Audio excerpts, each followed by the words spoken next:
You're listening to the Uncanny Experts Podcast, where we share lessons for growing knowledge expert businesses. The Uncanny Experts Podcast is sponsored by Ethan Hathaway, the world's premier training provider to top global companies, and Virtual Tree, the unagency that helps knowledge experts, consultants, coaches, and service businesses earn more and work less. In today's episode, I wanted to talk about a an issue that a lot of knowledge experts seem to encounter. So this is actually an example from a client that I have right now, and they're in the health and beauty expert space. So one of the issues is that she is a very heart-centered expert. So she wants to help everybody she can. She doesn't want to turn away anybody, right? So, but the problem is that what happens is that she ends up spending a lot of her time, which is, costing them money in that sense because she's helping a lot of people without, for free, basically. So, how do you, and I know a lot of knowledge experts out there, they have this sort of dilemma.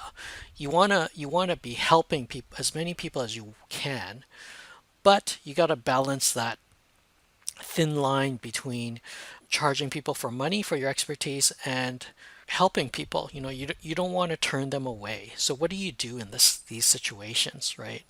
So this in today's episode, I want to share a really easy tip for countering this type of situation. Okay,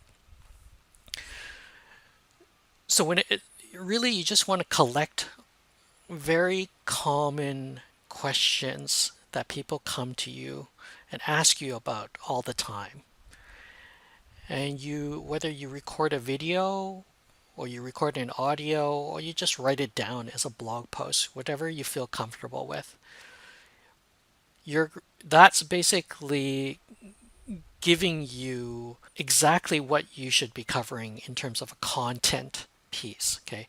Because once you answer this for people, and when people come to you and asking you, oh, hey, so and so, can you help me with this issue, or do you have the answer to this question or this problem I have?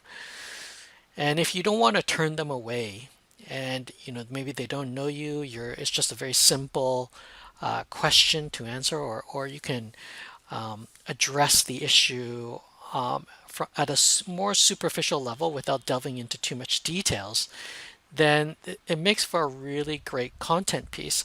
And then once you've recorded it, whether it's in video, audio, or written format, that is basically an asset for you. It's a content asset. And with us, from my philosophy is always approaching a knowledge expert business in terms of creating assets.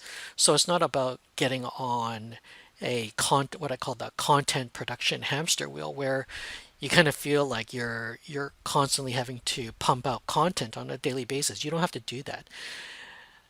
What you do is you create content that is usually evergreen, if possible, and it answers very common questions that people or your typical prospect or client asks you, or it's a problem that they want to solve.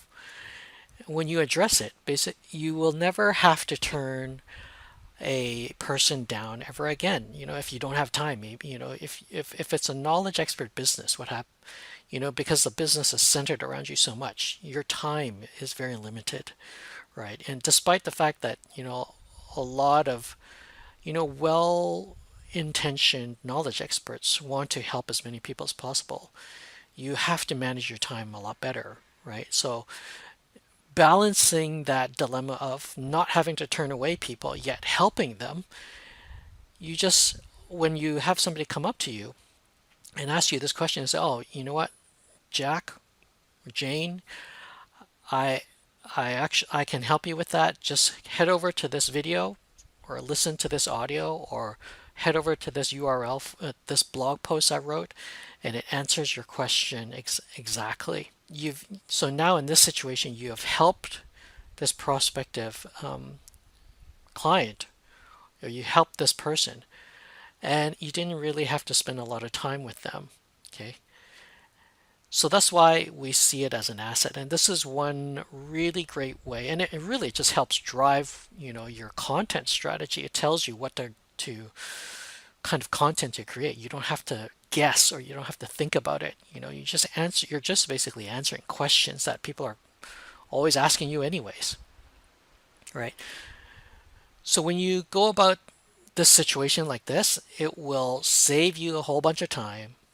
You don't have to turn away people. You are helping people.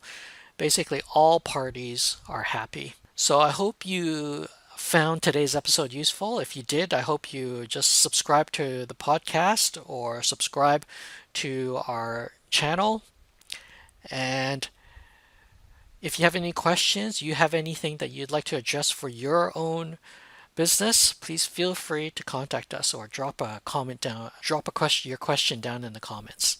I hope you enjoyed today's episode. If you did, please subscribe to this podcast and subscribe to the channel. And if you have any questions about your business, please feel free to leave your questions in the comments. Basically, all parties are happy. So I hope you found today's episode useful. If you did, I hope you just subscribe to the podcast or subscribe to our channel. And if you have any questions, you have anything that you'd like to address for your own business, please feel free to contact us or drop a comment down, your question down in the comments. I hope you enjoyed today's episode. If you did, please subscribe to this podcast and subscribe to the channel. And if you have any questions about your business, please feel free to leave your questions in the comments. Questions about your business, please feel free to leave your questions in the comments.